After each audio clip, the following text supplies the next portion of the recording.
fahasairana ny isa-tokantrano dia nanapa-kevitra ny onivon'ny fitoram-panjakana ny anampy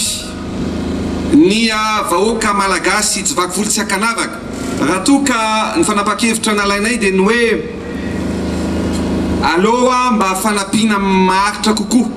afahana miatrika ny 5 andro eny afahana miatrika ny amam-bolana na ny ray volana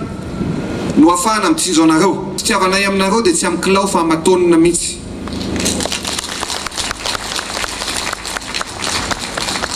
zay ny antsony tsy vary 5 kilao fa vary ray gony nomena anareo isa-tokantrano zay atomboka eto androany mba ahafahanareo miatrika an'izany tsy vary ihany fa maro ny zavatra ao anatin'io